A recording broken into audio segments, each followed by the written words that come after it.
Sorry, no, I couldn't find it. You couldn't find it, don't worry. I actually just remembered this weekend friends of mine from like a whole family, and maybe they were doing some stuff. Good evening, and welcome to CEU. I'm John Shattuck, for those of you whom I haven't met. I'm the President and Rector of CEU, and it's my great honor and privilege to introduce this very special evening. This is an evening that is close to my most important interests and pursuits over many years: human rights and the future of human rights in many different dimensions, including in democracy, the democracy dimension.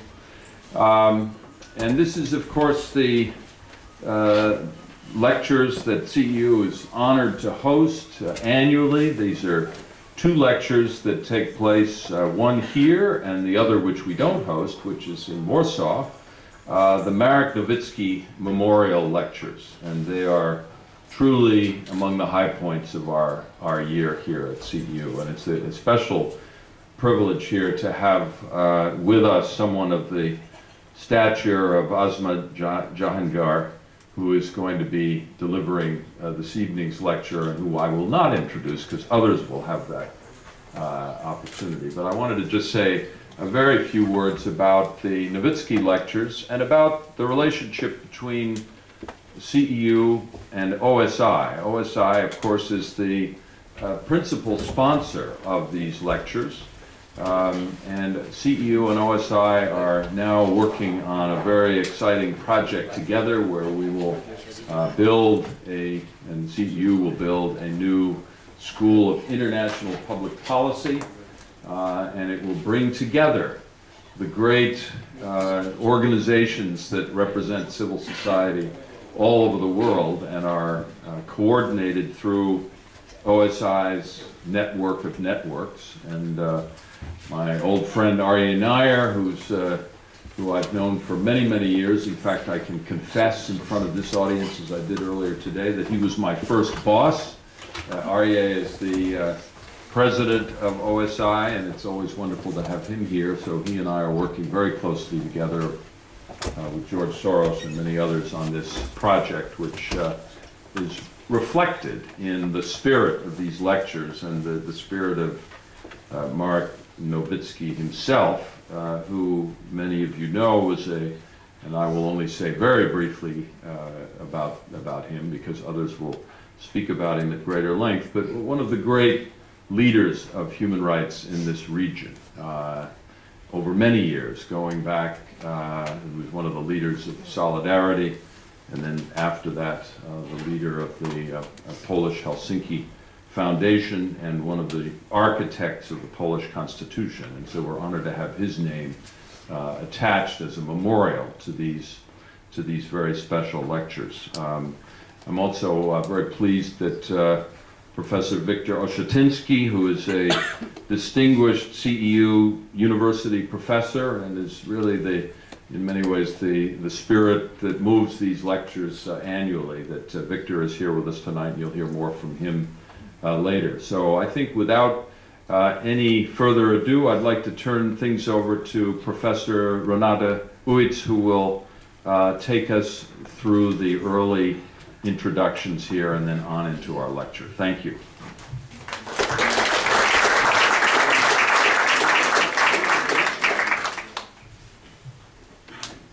Thank you, John. Excellencies, distinguished guests, ladies and gentlemen, let me welcome you on behalf of the Legal Studies Department of CEU. This is the 5th year when we are hosting the Marek Nowicki Memorial Lecture. And since this is the 5th year, let me recount the names of the previous speakers. We had here Arthur Terskalson for the first lecture, who was then president of the South African Constitutional Court. The second speaker, John Alster, who is a professor himself, very much interested in and devoted to transition to democracy. Then for the third lecture, we had Aharon Barak, who was just then leaving the Supreme Court of Israel. And last year we had Judge Theodore Meron from the ICTY.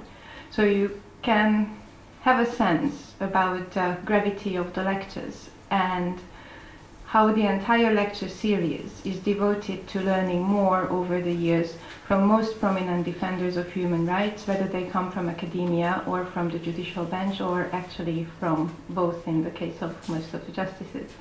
So today, in the name of final balancing act for the 5th memorial lecture, we have a truly spirited human rights defender. And I'm very, very happy that we have not only her among us, but Aryeh Neier, the director of OSI, who very kindly agreed to introduce our speaker, since they go far back in time in their cooperation. Before I leave the floor to them, however, let me, as our minor tradition in 5 years, request Professor Wiktor Osiatynski, who was a friend of Marek Nowicki, to tell about him in his own indistinguishable tone to the entire audience whom we have here tonight.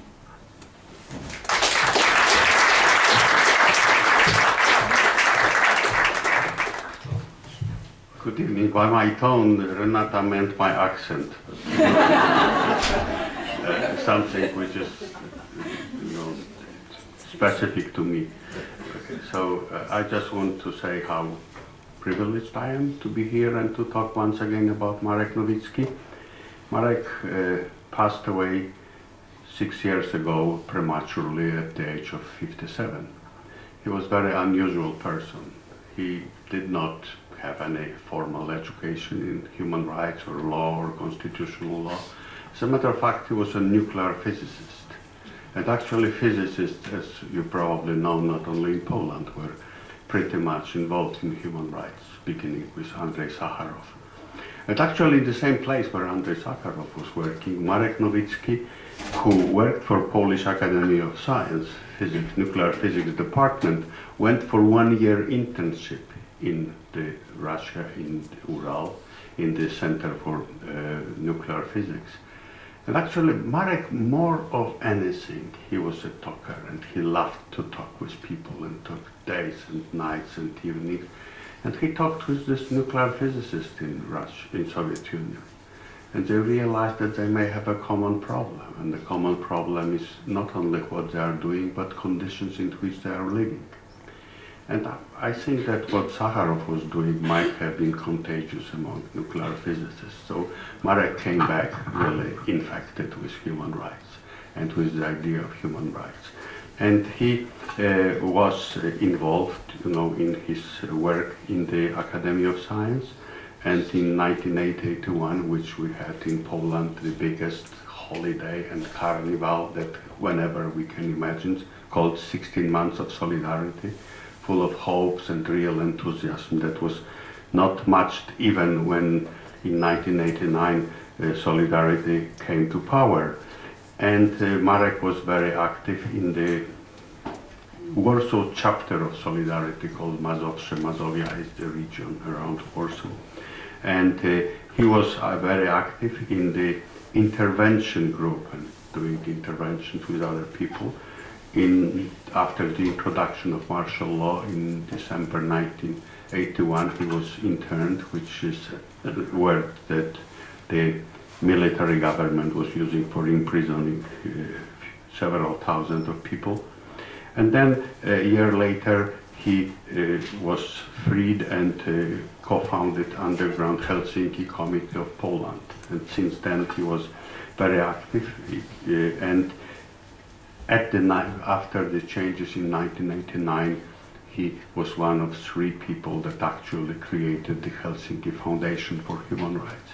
Helsinki Committee was still there and is still there to make statements, to say something about human rights abuse. The Helsinki Foundation was primarily about educating in human rights and about creating some mechanisms to spread human rights and human rights in based attitudes and values in Polish society.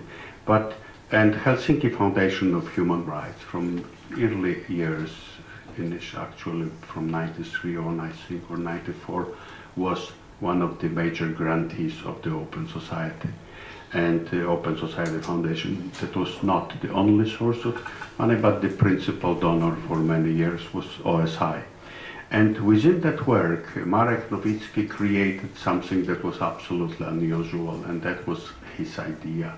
Namely, he created within the Helsinki Foundation the School of Training of Human Rights in Russian language, primarily focused on Central Asia and Caucasus. And he would be going there with a group of other people and also bringing people to Poland and establishing this human rights movement or helping out human rights movement in Central Asia, Caucasus. And as usual, he would sit evenings and nights with people and talk with them, and actually he was very much loved. It was not only sharing experience or teaching, it was basically becoming close friends. And after his premature death, at his funeral, there was people coming from all over this region to the funeral to mourn him. And we thought in OSI how we could commemorate his memory, and actually this is one of two things that we are doing. One is this distinguished lecture series that Renata mentioned, the caliber of people that we invited and accepted invitation. The second one, Marek was always very concerned about real human rights groups and human rights movements. And he was saying there are these huge organizations that spend a lot of money, and it is useful, but actually what is the most profound commitment to human rights are small organizations that act there on the ground, and they're not asking for big money. They're asking for $5,000-$10,000 because that's all they need yearly to do their job. It is primarily commitment of their own time that do for free. And they cannot get that money because big foundations that were primarily sponsoring that movement, they can give $100,000, $50,000, but $5,000, it's too much of, paperwork, too much doing. No one wants to give small money. And he always was saying, how can we find the way to get this small donations or small grants? And actually we didn't manage to do it, and only upon his death we decided that OSI, Human Rights Governance Grant Program, that we will create a special fund named after Marek Nowicki. These are called Marek Nowicki grants that will be distributing small grants for these human rights organizations in the region, Central Asia, Caucasus, but also other countries of the traditional region. That's the way how we commemorate Marek Nowicki. I want to say that Marek Nowicki was such a looming person over the Helsinki Foundation of Human Rights in Poland. He was the Helsinki Foundation because he was also extremely good at the media, so media was always asking him that actually upon his death we were afraid that it will collapse, that there will be no one there.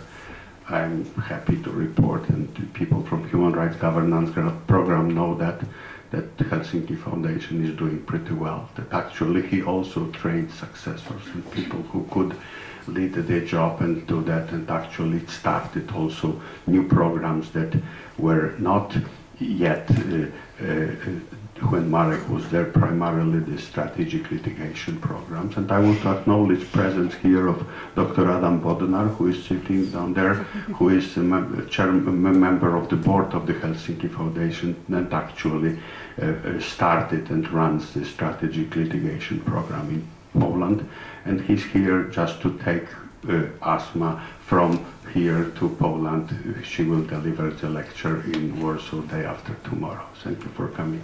Thank you for your attention. I will ask Aryeh I introduced Marek, and I asked Aryeh to introduce Asma. Thank you. Thank you. It's a great pleasure to be here. I have, I think, the distinction of having been around in efforts to promote human rights perhaps longer than anybody else here, and therefore I have had contact with all of those who figure in this evening's event. John Shattuck is my longtime colleague.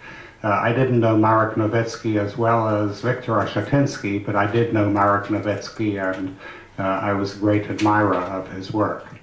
My particular role this evening, and one I'm delighted to take on, is to introduce our speaker, Asma Jahangir. I first became aware of Asma Jahangir nearly 30 years ago because I heard about her as the lawyer who took on what were called the Hudud ordinances in Pakistan, which she helped make notorious, which punished women who were the victims of rape.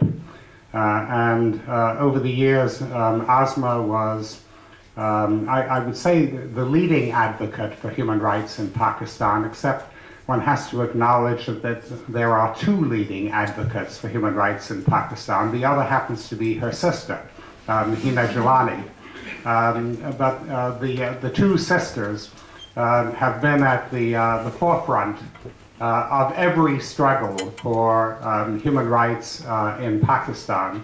Asma has served on more than one occasion as the chairperson of the Pakistan Human Rights Commission.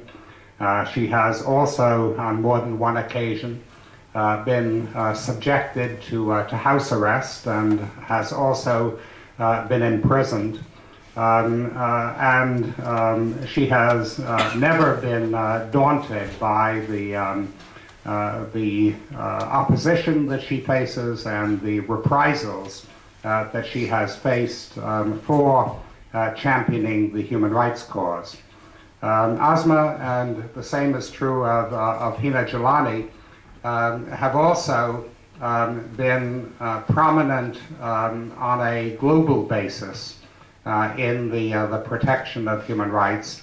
Both of them have been called upon by the United Nations to serve as special rapporteurs for the United Nations to deal with various significant human rights problems.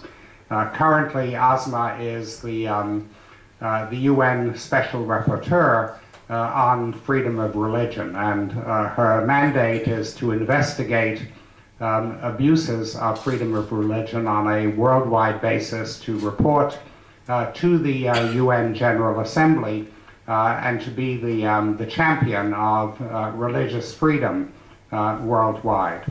I think in the ranks of the human rights movement worldwide, it's difficult to think of anyone who is more widely respected than Asma Jahangir.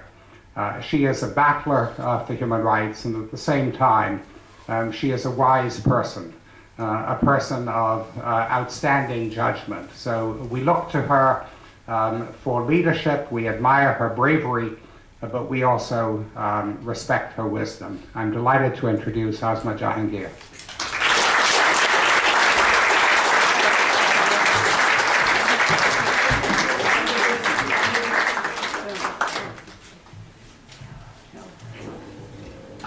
Thank you very much, and thank you for your kind words, Your Excellencies, honorable guests, ladies and gentlemen. It is indeed a great honor for me to be here to speak to you, and I must thank first of all the Open Society Institute and the Central European University for inviting me here, particularly on this lecture, which is named after a great man who has worked in very difficult circumstances. I think it's just apt that we should be lecturing about Pakistan today, because there's more than one thing in common between Marek Nowicki and Pakistan. We are also good talkers, like him. While talking about Pakistan, and I have been giving it a great deal of thought when I was asked to speak here, it's a very complex issue. To ask a question, will Pakistan's democracy survive or not? The simple answer would be, I hope it does. But the more pragmatic answer will be, I don't see how it will. And it is in this framework that I have put my presentation today. I think that we cannot even call what is there today as democracy, but it is an opportunity where we can get to a transition to democracy. It is very critical that Pakistan moves towards a democratic transition fully. I cannot, therefore, be able to explain to you why without not going a little bit into the past, but I will not go too much into the past because we've had a very lovely evening this morning, starting with orchestra. I don't want to end it like a frog croaking about what is happening in Pakistan. But truly, I think, like everybody else in the world, what we do need, which has to be there, is political will, has to be a capacity both at the national level, and it has to be a civilian control over military if Pakistan is to survive that transition. Having said that, I think it is also pivotal that surviving democracy for Pakistan is also essential that the international community and Pakistan's partnership is on the same plane. And while I say that, I'm mindful of what I'm saying, because it is not only Pakistan that should lay its policy where military should be under civilian control. We have seen in the past that the policies that were designed for Pakistan were also military driven by the US government. And I think it has to be both ways. It has to be on similar principles. When we are talking about Pakistan and the international community, there is no doubt in our mind in Pakistan that the most important country for Pakistan today is the United States. But that does not mean that China does not play a role in Pakistan, that Saudi Arabia does not play a role in Pakistan, and that indeed India does not play a role in Pakistan, and that Iran and Afghanistan are not playing a role in Pakistan. But the leadership of the United States is important to bring Pakistan to a place where it ought to be. I say this with all responsibility. I have seen how the US-Pakistan relationship has mostly been based on the convenience of the United States and the convenience of what we call the establishment of Pakistan. It is important for me at the very outset to tell you what is the establishment of Pakistan. If you came to Pakistan, you will be told there's an establishment, and people have often asked me, what is this thing called establishment? Well, establishment is simply not military. It's simply not military generals. The establishment is, at the center of it, is the military, which is led or is controlling the intelligence, the military intelligence, but on the sides are the civilian partnerships that the military has built over the years. And all this together is the establishment. They have partners, or let's put it as we put it more bluntly in Pakistan, molds, military molds. They are there in education, they are there in the Foreign Office, they are there in the lawyers' movement, they are there in the judiciary, and in the media. So this is roughly what we call the establishment, for something better to explain what we are talking about. We have seen Pakistan, and I have seen it. I cannot talk about my early days because it will go too far into history. But when I was a young woman during Ziaul Haq's period, he was fully supported by the international community. There were times when we went to the USIS where there was lecture upon lecture that we heard of what a great society Saudi Arabia was for women. It was segregated, but yet women were empowered there. And it was the third time when a woman had turned up from the US to give us this lecture that we demonstrated outside the USIS and said, can you go back to San Francisco and tell them to have a Saudi Arabian pattern? So Arabization of Pakistan, we are not Arabs, the Arabization of Pakistan was deliberately done in the 80s. And that Arabization was done with the partnership of the international community along with the military of Pakistan. We saw that Ziaul Haq could do no wrong until there was an embarrassment for the United States and for the international community. Because I remember it was the 12th of February 1983 when 150 of us women decided to demonstrate outside the High Court, starting from our legal profession office. And it was 150 women that were so badly beaten up, but we'd done our homework well, We had the press there, we had international press there, and suddenly there was an uproar which said, well, there is a dictator there, and we were told that he was a benign dictator, but this benign dictator has anti-women legislation. And this is what Aryeh was talking about, was the Hudud ordinances. This was a law that he had promulgated in which you could have amputation of hands for the highest penalty, where you could have stoning to death for the highest penalty, where a woman who got raped had to prove rape, otherwise she could be punished for sex outside of marriage. And we were able to come out case upon case when we were challenged, because we were told, well, there's nothing wrong with the law, there's something wrong with the implementation. Case upon case, where women were taken to prison, where women were given punishment. Fortunately, nobody was stoned to death, but women were whipped at that time. And this was a period of time from 80, or rather 77, till 1983. We had young boys, 14-year-olds, executed by Zia-ul-Haq, but the world slept. We had lawyers who were whipped, but the world slept. We had journalists who were picked up, but the world slept. We had people, business people, whose faces were blackened, but the world slept. We had minorities that were persecuted, but the world slept. So we went on from there, and then Mr. Zia-ul-Haq was told that our constituency, our people are not so happy, so can we have a sham of a democracy? And obviously you obliged. And the sham of the democracy was non-party elections. First nominated by Mr. Zia-ul-Haq, then elected by Mr. Zia-ul-Haq, and then there was a voice from the West that said, Pakistan has moved to democracy. My dear, Pakistan has never moved to democracy. Pakistan only moves to a sham democracy, a democracy that does not suit the people of Pakistan, but it suits all those who want to make policies in Pakistan. And that is why it was essential for me to talk about it. Musharraf rule, I think we all know very well. It was during Zia-ul-Haq's time that I was in prison and I was under trial of the military. And I can tell you that I'm very proud of it. I can tell you that I keep telling my children, any self-respecting Pakistani, if they have not been to prison, I think they ought to go to prison. Truly, it is true. My father was in prison for 7 years in all total. And I think I learned a lot from that. I think I learned a lot from many of the people that went to prison during that time. And then we had Mr. General President Musharraf. And all of you who are here, of course, heard about him as the enlightened, progressive General Musharraf. Except that people like us, who were on the ground, were fighting against numerous torture that was perpetuated during the Musharraf regime. The war on terror was a very handy one for him, because under the cover of war of terror, people disappeared. Not one, not two, hundreds of people disappeared.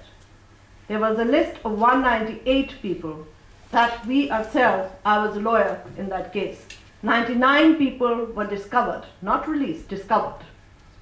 And they came to court, they gave stories of how they were picked up by the intelligence, they gave stories of how they were tortured, but our Supreme Court, which at that time was now confronting the government and was later on, glorified, did not have the courage to actually bring a single perpetrator to justice. Not a single perpetrator was brought to justice, despite evidence and witness upon witness who came and gave their testimony in open court.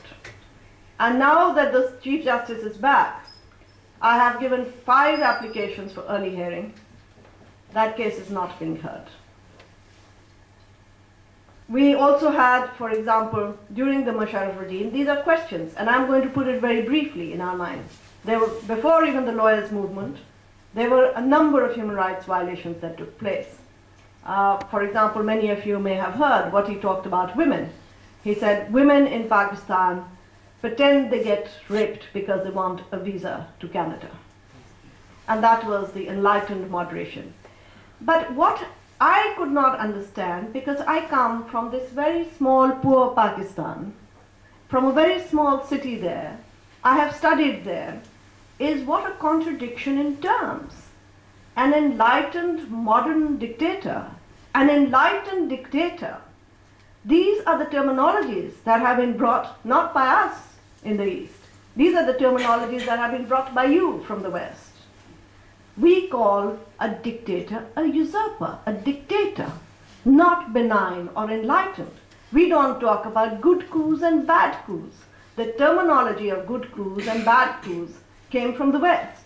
Now, I am not here to challenge the West, but I am certainly here to say that there has to be enough challenging of your own governments as well, when they have policies towards other countries, that they must stay with the principles of human rights and democracy, and not pretend to stay with the principles of human rights and democracy. For years, now everybody knows where Pakistan is, everybody knows where Fatah is, and I am sometimes quite amused when I hear some of the media calling Fatah an autonomous region of Pakistan. Fatah is the most controlled region of Pakistan. It is so controlled, and some of your experts who are sitting here who have been to Pakistan, that if you walk into Fatah before September 11th, if you walked in, I have gone there several times, the political agent and the governor knew exactly whose house you went to, what you ate, what you said. And this is a place where we did not find out, post-September 11th, for years and years, that hundreds and hundreds of militants had gone into Fatah. With all the satellite, with all the intelligence in the world, nobody ever said that Fatah was a problem till the first time was 2002, that there was some acknowledgement or some acquisition which was denied by our president for another 2 years. So these were another lost opportunities. Now, I just want to come back to say that there are these dark sides, undoubtedly, to Pakistan, but there are also some bright sides to Pakistan. While there has been dictatorships, there has been resistance in Pakistan. While there have been an invasion of culture, there have been great poets that Pakistan has brought out. Poets who've talked about liberty, of freedom. There have been crowds of thousands, of hundreds and thousands who've come to their call, who've talked emotionally about freedom. There have been, for example, there is death penalty in Pakistan. There also has been a movement against death penalty. Today, somebody was telling us about an incident in another country where a person was supposed to have murdered his wife, but she came out quite ill and said that she was not murdered. But in our country, it went a little further. There was a man who was accused of murdering another man, and the victim came to the court and said, "Sir, I am alive, I have not been killed." And the High Court in Balochistan gave a stay order that this man should not be executed.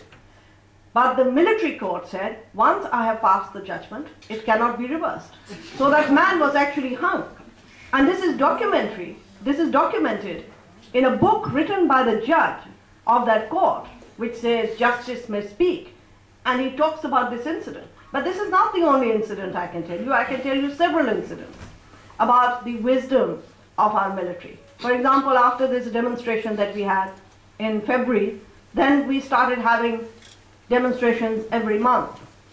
And there was a very non-political organization called YWCA that used to have cooking classes. So they advertised in the newspaper saying, "Cake demonstration." And this poor head of this organization, Moni Ghosh, was picked up by the military and said, "What kind of a demonstration is this?" And she said, "Sir, but I am only talking about cake demonstration." And he said, "I've never heard of this one." And so she had to actually demonstrate the cake making. These are true facts. There has been army operation in one part of our country, which is East Pakistan. But there have been voices that have talked about it, that have criticized it, and gone to prison for it in the West Pakistan.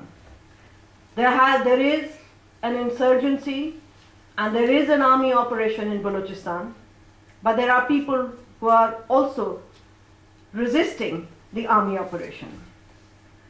When there is problems with India in Pakistan, when we are, as somebody said to me, eyeball to eyeball, there are peace movements going backward and forward. And it is far more difficult for us than for the Indians to do it, because we are accused of being anti-Pakistan. We are accused of working against the interest of the country. But consistently having gone to India, consistently having talked about peace, I think we have made a breakthrough, where at least now we are not considered to be anti-Pakistani, but now they call us peace builders. There has been a Taliban regime next to us. The fact that the people of Pakistan resisted the Islamization of Zia-ul-Haq shows that Talibanization did not seep into Pakistan during that period of time. There has been nuclear proliferation in Pakistan, but there have been people at the cost of their lives who have talked about it, who have written about it. I'm proud to say, for example, that one of the people who wrote about the Taliban was a Pakistani before even September 11th, Ahmad Rashid, while the world didn't even know what a Taliban was.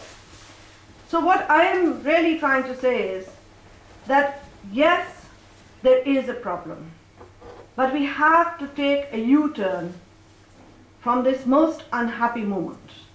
We will see images like President of Pakistan, Mr. Asif Zardari, notorious for his corruption. We will see extremism, and there is extremism in Pakistan, no doubt about it, but not 150 million people are not extremists.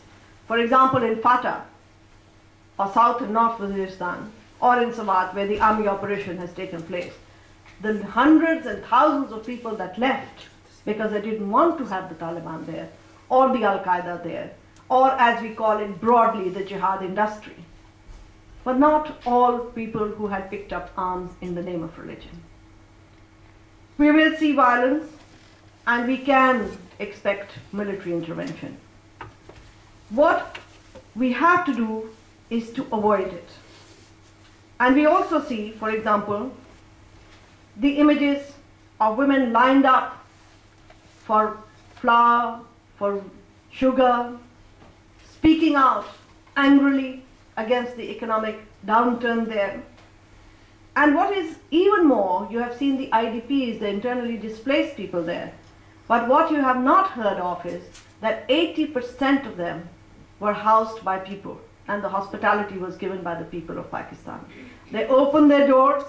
I was there and I saw houses were half built, and IDPs were living there because the owner said, we are not going to make it anymore. As many of you that come in, please, you're welcome. And they would cook the food, they would take it there. So this is Pakistan. It does not present a single image there at all. We also have, for example, and I think that's very important for me to tell you, that very recently in the Swat Valley, there was a culture program. A singer went there, and hundreds of people went to listen to the singer. And that singer was telling me that my family said, you're going to be killed. But that singer and his musician took the risk of going there. And these are the people that I say are the soldiers of peace. These are the people that deserve to be supported. How should the international community support us? I think, first of all, is that we have to have a shared focus.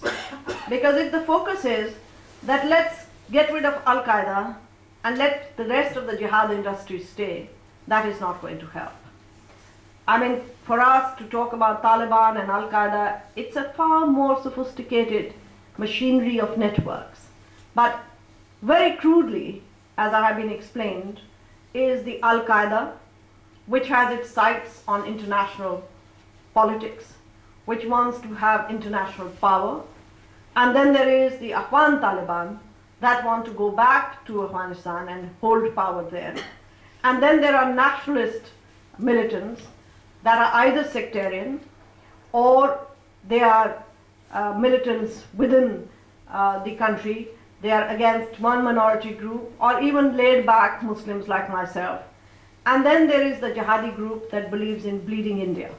So all of them, as we call them, the Kashmiri jihadi to the Kandahari jihadi, they all have a single link. So to say that we can get rid of one side of it and leave the other side of it means that you are leaving lifelines for them. So far, we have not been able to find out what is the progress, for example, that has been made on the economic sustenance of these groups. Nobody has been able to track that. We find out, yes, it is coming from Saudi Arabia, and yet no one has said any official word about it. Similarly, if you look at the local jihadis, you see them in cars which are quite ostentatious, roaming around. And on the other hand, we are told that yes, the government is very serious about dismantling all these jihadi setups. But seriousness, I have no doubt. But is that seriousness translating into an effective work on the ground? Now, when I say that, please, and I'm going to give you later on the thing. Now, when I say that, first of all, we have to have a focus, and we have to encourage the democratic process. And this is the focus, national and international together. This must be probably the only country where the international community has worked very hard to save dictators. Last dictator would have gone by the movements that were there. But really, this dictator had to be given safe passage, the dictator had to be saved. If that much work is put into Pakistan to bring us to a transition of democracy, I think today we would have been into a better transition. Then we have to have a staying capacity of international community in Afghanistan.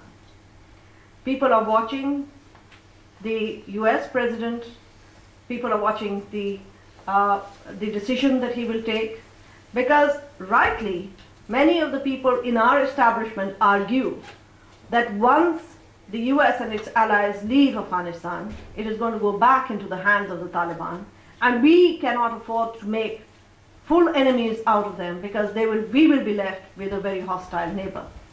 And they're also quite paranoid or quite upset or quite concerned about the fact that India's growing influence in Afghanistan is going to isolate Pakistan. So they have their own security concerns.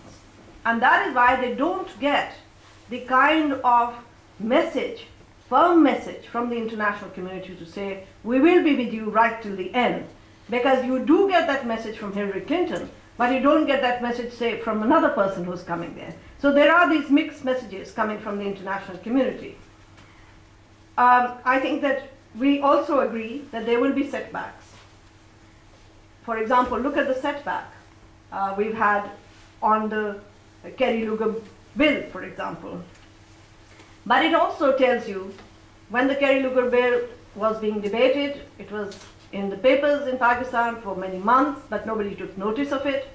And once the establishment decided that it was not good for us, despite the fact that our military has taken millions of dollars from the US without accountability, and with conditions that have never come to light.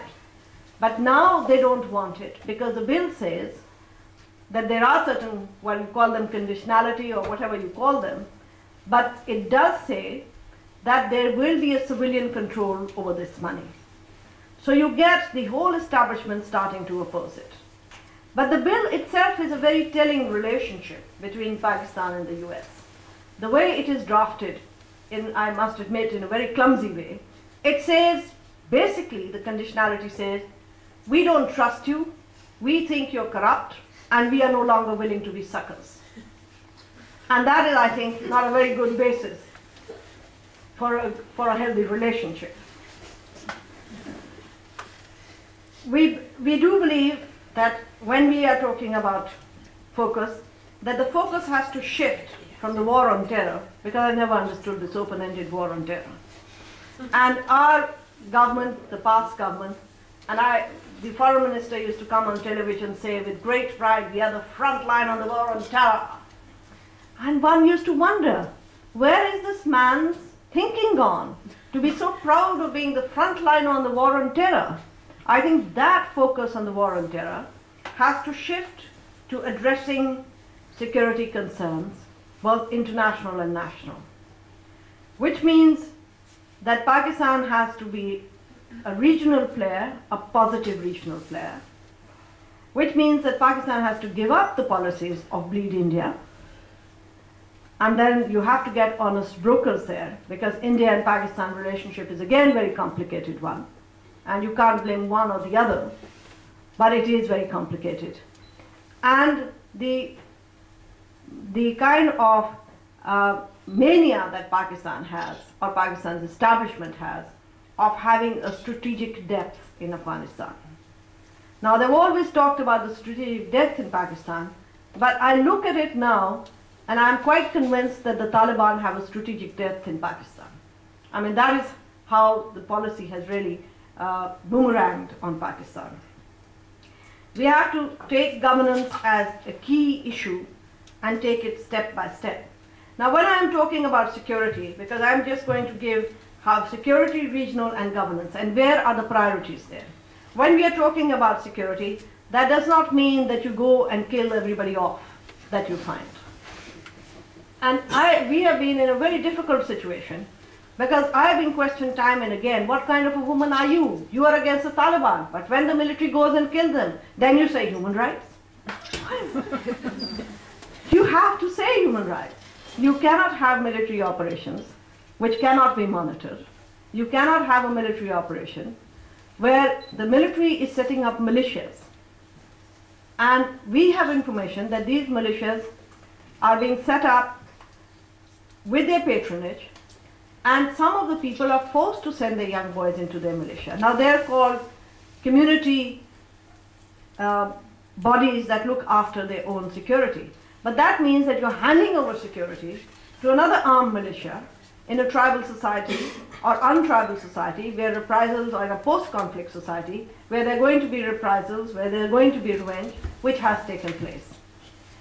There are reports of extrajudicial killings that we have presented to the government, and we are always told that the militia has done it, but the military hasn't done it. There have been video on the tubes and now also on television, where they've shown on YouTube, where they've shown a military man beating up an old man. Everybody is suspected Taliban. There have been arrests by the hundreds that have been made. And what we are asking for is that access be given to ICRC to all these detainees, and that they be produced before a court.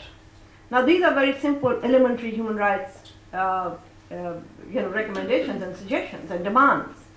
But these are being looked at with suspicion, that are you really with the Taliban or are you with us? That whole concept of are you with us or are you not with us, has become a policy, for example, with third world dictators and autocrats. In terms of region, I've just also explained to you what we need to do with India and in Afghanistan, but we also need to distinguish between the kind of rhetoric that we hear, the good Taliban and the bad Taliban.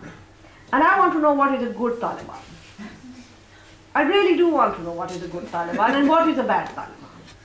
I mean, if somebody came and said to me, there are opportunists who become Taliban, it's something very different. And there are those that are ideological and we want to separate. Now that is another story. But we are constantly hearing about, let's get hold of the moderate Taliban. Maybe moderate Taliban, where is the limit? They've only killed 20? They only allow, 4 bombs in a girls' school. And then we have to also distinguish between the concept of Taliban in Pakistan and in Afghanistan. Pakistan did not have Taliban. Pakistan has what we call militants. But there has been networking, which has been allowed in the last many years to take place while Musharraf and Mr. Bush sat on this partnership. And all this opportunity has been lost. We also have to look at governance not only in terms of security, but also of developments that are taking place. For example, if you look at Pakistan, one of the biggest regions of Pakistan is Balochistan. And I go there quite frequently, but last time when I was there were 243 people who were killed, target killings of settlers. These were Baloch nationalists who were killing them. And several of the Baloch nationalists were picked up by the military, just disappeared, picked up. Several others were taken to torture cells. everybody agreed, from the government to everyone, and incidentally, in the government, everybody is a minister except one person in the parliament. I mean, that is the kind of government that we have in Balochistan. There is virtually no civilian government. Balochistan is still being ruled by the military. So the military gets hold of the nationalists go and kill the settlers, and on top of it, near Loralai, we have Taliban, and we were told, don't worry about these Taliban. This is their family quarters, so they don't do anything here. What they do is something outside. And then we have reports of Jundullah working there, and we don't know who is supporting Jundullah, whether it's the US, or whether again it's a US-ISI partnership, or the US itself, or the ISI itself. So we can see Iran walking into Balochistan, which by itself is a very fragile country. Several of its districts, its economy is run by Balochistan. You can get, by Iran, you can get Iran cake and pastry and oil of Iran. So there has to be political settlement in Balochistan with the Baloch nationalists. We have on the top northern areas, which is Gilgit and Baltistan, where governance has completely collapsed. And now the president has promulgated an ordinance, and it is necessary to look whether this is going to work or not. Because creating a vacuum in that country is going to be extremely difficult. We believe that the international community must encourage or support the constitutional reforms that the parliament wants to undertake. And there is a constitutional reform committee, but it simply cannot move because there's so much pressure on them. There is a question of provincial autonomy that still has to be settled. And we have to look very carefully at the new way we can look at at reforming the electoral process, let me put it. Because before we know it, elections will be on our head.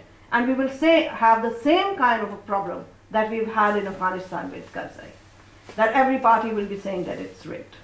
So to bring the electoral process into to reform it so that we have an independent electoral process is extremely essential. And then to have a criminal legal system that works.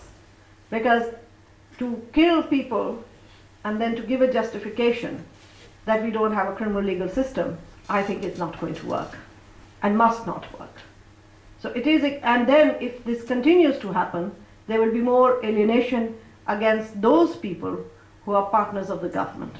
So we have to have a very massive reform, not only in the criminal legal system, but also in the police and civilian intelligence. You would be surprised that while we have a large military, there was hardly any police in the frontier region, province, where there was all this conflict going on. I do know that there is much more to be done in education, in public education. Building of civil society and cultural organizations is another area. And that, I think, will open up space for even reform within the political parties. And I hope that the economy will be better, because if we are not constantly fighting with our neighbors, constantly on a jihad industry, and it begins to move towards stability, I think Pakistanis have enough resilience that they can themselves work and get their economy on the way. I believe, last of all, to tell you that, my friends, there is no option. There is simply no option but to put Pakistan on a democratic path. Failure to do that will mean the failure of Afghanistan, which will mean the return of Taliban, which will mean handing Pakistan over to a military mullah partnership once again, which will mean that the international community will have to walk in many years later, where the problems will be far worse, where there would be a refugee problem that could have been added, and there would be no political parties that would be willing to come back and take on this challenge once again. I've been told time and again by many of my friends who like Pakistan, who want to help Pakistan, saying very desperately to me, what can we do? Your country puts a gun onto their head and says, if you do it, we'll kill ourselves, and if you don't do it, we'll kill ourselves. But believe me, this time round it won't be a gun to their head, it'll be far worse to their head. So we have to go ahead together, and those forces and those elements in the world that do believe, first of all, that the recipe is only to respect people's rights, and the recipe is more democracy rather than less democracy. Thank you.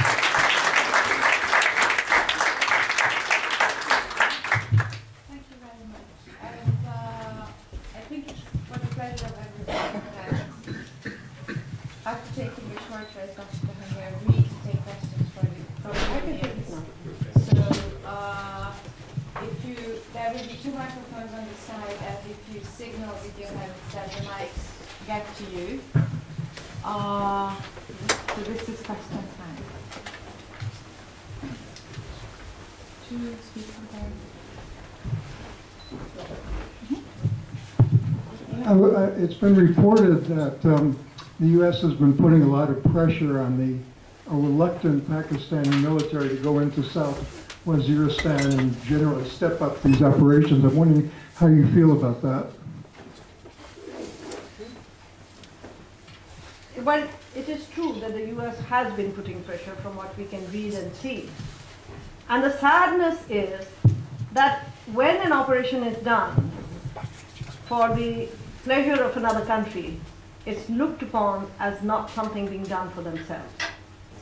So I believe that while a lot of Pakistanis do want protection, like everyone else in the world, they feel that this is going to be done in a way that all the abuses are going to be then hidden under the carpet. It is beginning to change. Public opinion has changed, and I must tell you how it is changed. After the bombardment or the suicide bombing in Lahore, people were already beginning to get tired. And then there was a video of a girl being whipped in Swat, which came on television. And there was such an outrage in Pakistan. So public opinion did change, and there is a public opinion now that is saying very loudly to the military, yes, you must do something to protect people.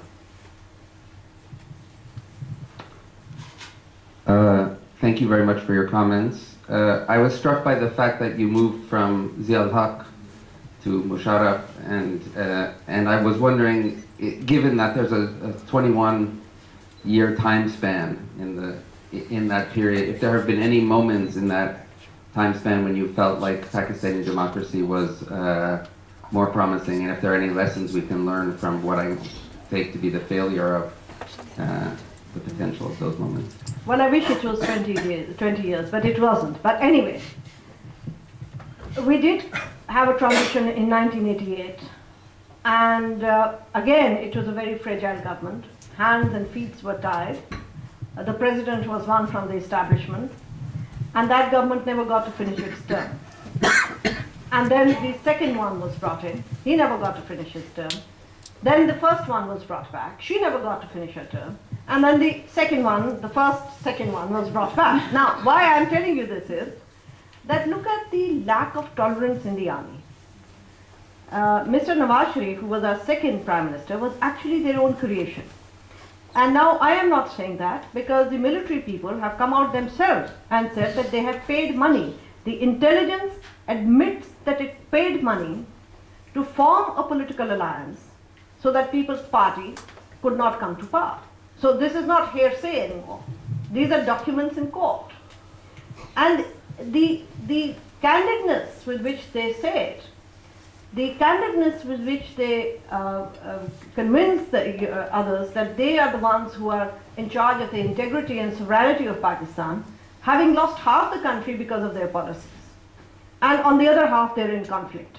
And yet they have the audacity to come every day to tell us that the military is the only institution in Pakistan that is keeping Pakistan together. In fact, I believe that if the military comes back, Pakistan will never stay together. In the middle, yeah. We can read in the press such statement that Pakistan is maybe the most anti-American country of the world. So especially in the mood of the men on the street. Mood. Anti-American. There is an anti-American mood in the nation. Because people think that the army and the government leads its war against the Taliban in behalf of the Americans. So that would, so whether it's true and what's your opinion on it. And then the second question is, we can also read in the press, that's my source of information, that certain elements of the ICI still support the Taliban in Pakistan and in Afghanistan. So what's your opinion on that? Well, first of all, the first question, and I'm glad you asked that, is that there is anti-Americanism all over the world. Pakistan is not the only place. But Americans do not have any friend in Pakistan, because by being friends with dictators, the liberal lobby is not supporting them. And by closing up to the right wing, who will never like them, they have actually exposed themselves to them. The military is always suspicious of them. It's a suspicious game that goes on. Nevertheless, having said that, I don't think that Pakistanis, because don't go too much on these polls. These polls said that Musharraf was the most liked person in Pakistan just before he left. So I wouldn't go on these polls. But let me tell you, on the other hand, it's not against the American people that the people are there. People are not angry with the American people, but they are very angry, like everybody else, with the American administrations. I mean, you only had seen 8 years of Bush. We've seen 60 years of American administration, who've come to our country, who've touted one dictator after the other as a great person, as a great hero. How do you think we feel? Do you know that when we were dragged on the streets in Pakistan, President Bush, I heard him myself, and I was fighting this case of disappearances. Myself, I heard him praise the intelligence agencies of Pakistan, the same intelligence agencies that was torturing these young boys. So what respect do I have for any president who calls himself leader of the first free world, who said this? It doesn't mean that I have no friendship and no respect for Americans. I think Americans have a value of freedom, which I respect very much, which I envy very much. But there is anger in us. And you can understand that anger in us. I'm not a Taliban, but there is anger in me. So that is one. But nevertheless, if you have a poll there of how many people want to go to the US, out of 199 vote. So I think that that has to be balanced. Whether the ISI supports or not. Now we don't have only ISI. We have military intelligence, we have IB, we have ISI. I think there is a crack within the establishment. And I cannot imagine that without their support, for example, somebody is operating from a place where you definitely, if nothing else, you need petrol. And petrol cannot be smuggled in your pocket. So there is some kind of a support being given, possibly clandestine, within the establishment, not possibly with the hierarchy or not the top level of the establishment, but it is obviously being given. There are indications, there are incidents that I can tell you several, where people have been arrested and they have been made to escape. So there is, all that misgiving that we have. We can't tell, naturally, ordinary people, but we can only tell by the indications that we get. Thank you very much. I have a small question. First of all, I apologize, I wasn't from the very beginning of your lecture, maybe you mentioned it, but very recently I learned that practically this border between Afghanistan and Pakistan is not legal anymore, because this very nice line which is drawn on your map, which is called the Durand line, was once established in 1893, and it was just a delimitation between British Empire and Pushtun tribes.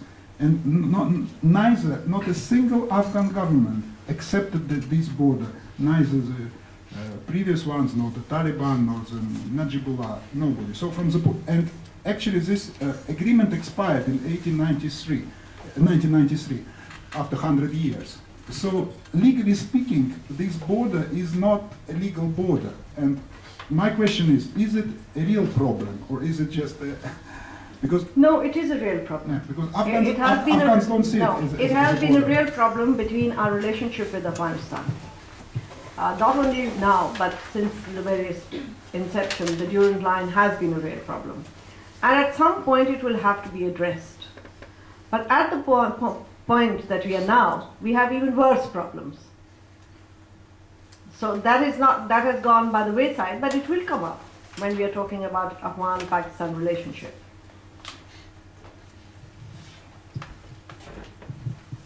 Hi, thank you. I just wanted to go back to a topic that you mentioned in the very beginning, and that is the role of the media and of media institutions and the situation, and maybe just if I can ask an open question for you to talk more about that, in particular maybe in response to the more recent crackdowns on broadcasting that we saw. Yes, I think we all condemn the recent crackdown on broadcasting and sending messages through SMS also, and internet. I was not there when it happened, but I saw on my email that the Human Rights Commission had taken a position on it, and I'm glad that they did. No, there is no doubt that the media is unruly. You can see it when Secretary Hillary Clinton went there. It's a very unruly media. And when she was going there, I thought to myself, she's going to get a shock. And there is no doubt that there are people of establishment within the media. And we all know who they are. Now, I am a bit surprised that her visit was not done a little better, because I saw whom she was being interviewed with, and I thought, my God, I mean, truly, she should really have been prepared for it. But in any event, it's nice to be interviewed by people who are antagonistic, but you can then mix it with also people who are not antagonistic, so that you can get your message out without sounding to always be on the defensive and having to defend yourself. The media is free, and I say that with a caution. It's free in the sense that they exercise, the ones who are close to the establishment, nobody will touch them. But those that are not close to the establishment will not get access. During Musharraf's time, media people were picked up. They disappeared for 3-4 days. Their family was called up. They were told if they write about this, they will never come back. And the way it is done is in a very underhand way, is that the media owners are told that Mr. So-and-so needs to be taken out of that program or be shifted from there. It has happened sometimes that the owners have caved in, but not all the time. It is a strong media. The media itself is very upset because it feels that it has what they call envelope journalists, because the ISI comes with an envelope with money and puts it there. So they actually call envelope journalists. So this is the situation there. In the back? Hello. I was just wondering, how do you think that the civil war that is going on in Pakistan will ever end when there are thousands and thousands of madrasas that are set up in the country during the anti-Soviet jihad by rich financiers from the Gulf? Thank you. Well, first of all, I think we have to cut their economic resources, which I don't see is being cut. On the contrary, what I saw was that I was invited by, well, let me call them religious leaders, and I was a bit surprised that they said they had a teachers training program for religious leaders and that I should come and lecture them. And so I was thinking, this is a new one. When I went there, I found that there were these teachers, trainers from US, Muslim US citizens, trying to train them. And I gave my usual speech, but nobody asked any questions at all after the speech. So I then learned later that they were told not to ask me any questions, but just to listen to me. And then this leader took us to his office and house, and I can tell you that it was the most beautiful house I have seen, or at least not beautiful, but it had everything. So now the US is also trying to pump in money, and the Norwegians try to pump in money, of what they are trying to find is moderate Muslims around there.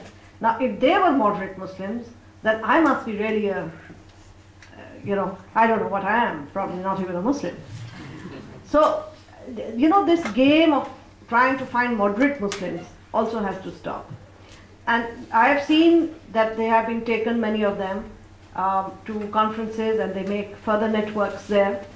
I've often heard them talk of how they went to Holland and made networks there, and they've gone in your taxpayers' money. So I believe that they have to really get it straight now.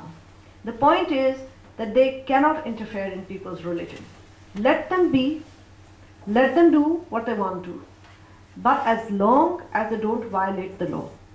But once you violate the law, then the government should give them no impunity at all, whether it's our government or whether it's your government.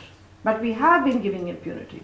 The madrasas were there thanks to the Soviet war, and the international community is just as much responsible as we are. But the planning is not done at the madrasa. The planning is done by those who are well educated, by those that have access and resources. These are the foot soldiers. They are the recruits. The planning is not done in the madrasas. And the government has said for many years that they're going to reform madrasas. And the last I heard was that they're going to provide them with computers. I don't know how that means reforming of madrasas. So there is a problem there, and I believe that the reform means that there should be a board on the madrasa, each madrasa, where a government official should be on that board, so that they're looking at not only from the point of view of just terrorism, but the point of view of protection of children. I can show you photographs where children are chained as punishment. There is corporal punishment all the time there. So I believe that that is very important to also protect those children who are there. Here in the microphone. Thank you. I have two questions. First, on the lawyers' movement, which played a critical point in bringing down the Musharraf's dictatorship. I wonder whether the lawyers' movement and other pro-democracy forces within Pakistan have some vision of getting out of this dilemma, whether they work together, what is the internal pro-democracy front, so to speak. Secondly, my second question will be a little more naive. You've been making your point very clear that the military and security establishment is the main barrier, is the main problem in Pakistan. And you've been told by the West that you need strong military and strong security forces because of the threat of Taliban and, through decades, all sorts of different threats. So what do you tell them? What would you tell them when we speak about the importance of civilian control over the military and limiting the power of the military and the intelligence vis-à-vis the remaining threats? No, there is no doubt that you do need an efficient military, an effective military, just like the US needs an effective military, just like India needs an effective military. But it does not mean that the military should rule the country and the military should take all the decisions. I think these are two separate things altogether. I think we need a police also, we need a post office also. But that doesn't mean that they begin to take over our lives. So I think that this is what they have to understand. I can tell you that many of my Indian friends have always said to me, I mean the Indian ambassador is here, I don't want to embarrass him, but always said to me that, it's only military dictators that will break the deadlock. But so far it has not happened. We've had military dictators for so many years. If any softening took place, took place during the non-military governments. They were not the best. I'm not saying that they were great governments. But people were less afraid to put more speed into peace building. So I think that is no doubt. We need strong military. We need very efficient police. But we don't need a military to rule us, because their past has been that their decisions have always been wrong. And their policies is something that we are suffering for. So if it was a military that had really given us economic boom, that we were doing extremely well, people could say, well, I'm talking in an idealistic way. I am not only talking in an idealistic way. I can prove to you that every decision that they have taken, we have had to suffer for it. And we continue to suffer for it. So they're not great in any event, even in their thinking. I mean, if you hear some of them, which I unfortunately do, my hair stand on ends because they have such damn full ideas. So really, truly, it's dangerous to have militaries lead you in a very complicated situations like this. But lawyers' movement is quite now fragmented at the moment. But lawyers' movement was not the first lawyers' movement. You only heard of it now. But the lawyers have been on the street against every dictator. And it will not be the last movement. I think people are sort of taking a break. People are not happy with the present government. They are very fearful of their inability to take things in their hand. But they want to give it a chance. And what else has happened is that in the center is another political party. One province is with another political party. Another province is with another political party. So people are getting kind of a breathing space. Plus, there is more and more consensus now being built that what we have to do is to get all the political forces together and say, look, you have to work together towards some ends. Number one, that army will not intervene. Number two, have a peace package for your neighbors. At least be together on this. Be together on the question of militancy, rising militancy. So these are the three consensus that we are trying, that we can get all political parties to agree on these, and then you can have your differences. There was one, yeah.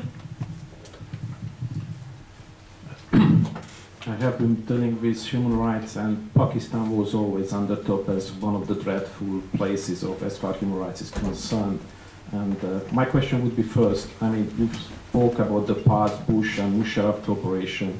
There is now a new government, and there was lots of expectation that Obama would change in many aspects. What do you expect from the new government? I remember that the concept which they mentioned the first time about Pakistan is like failed state. And as far as judging your explanation, it is in many aspects a failed state, or at least not the state is failing, but maybe military is failing. But I feel a contradiction that for this military establishment, actually their interest to have this turbulence, their interest to have this war on terror going on. So if they will be successful, their establishment, their power will be over. So how can you win democracy when there is this establishment which is effectively ruling Pakistan and they are not interested? And also from the other side, you said the key player was the United States, was and is and will be. But the United States also, which I got like first comments, it's usually about war on terror. Hillary Clinton's comments also, you are not fulfilling your pledges, you are not fully cooperating. She was not mentioning violence of human rights or what happens like the military is doing. So I do expect again there is a choice for the United States between a safe Pakistan means military ruled, but the nuclear weapons are in safe hands, and between a choice of democracy when there will be turbulence, maybe Islamic part of movements, there the choice will be again stability, whatever human rights because they have. You're absolutely right that there is a thinking, but I believe that they are rethinking now because they have tried the military several times. And the Americans have seen that it has not worked. They can put the lid on, but the lid really comes off every now and then. And then they are asked to step aside. The establishment has many issues on which they can stay on. One of them is a constant friction with India. If that ended, then they would find themselves in a very sorry state. But the fact remains that the economic situation is such that pressure from outside can now actually make them see that if they go towards the kind of combatant path towards everyone, then they can actually fall into serious economic problems, because economics is at the heart of it. Our military owns from an egg factory to a tank factory. It has banks, it has milk dairy farms, and all of this is done on our money. It's not as though they're making profits, that they're great business people. They're making losses, and we are paying for those losses. And they then come and say, well, our bank is the only bank that's working. Obviously, your bank is the only bank that's working, because you're taking the money from us. So I think that all these things have to be gradually unraveled. It will take a while for the civilians to be there. It will not happen tomorrow morning, because the stakes are truly high. But what will happen if they come back? That at some point in time, the volcano will burst sooner than later. And then the problems on the hands of the world will be far too many.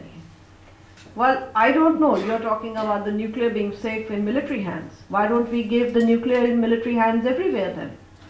I don't think that it is safe in any hand that is arbitrary and that is unaccountable.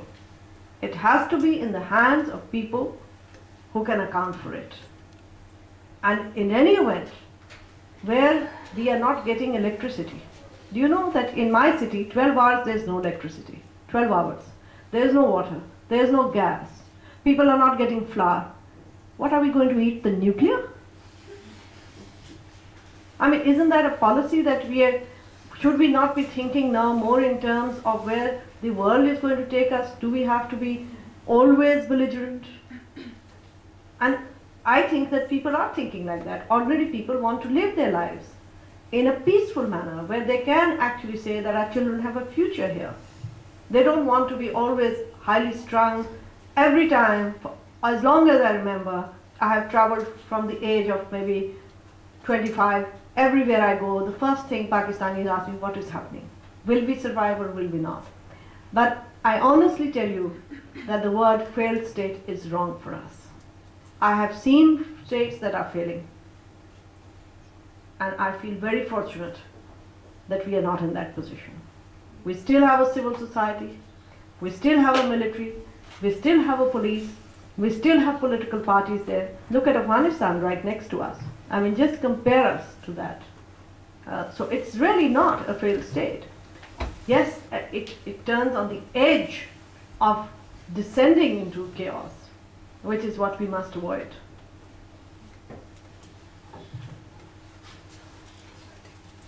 Well, I can see that there is an endless flow of questions, and what I would suggest is that we continue the discussion over the reception outside.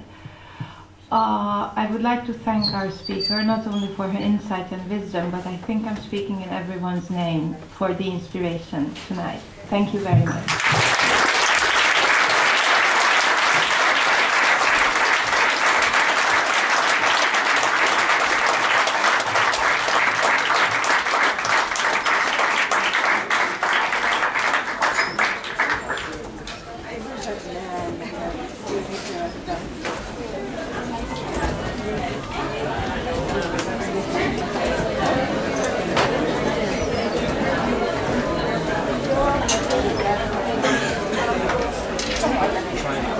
Thank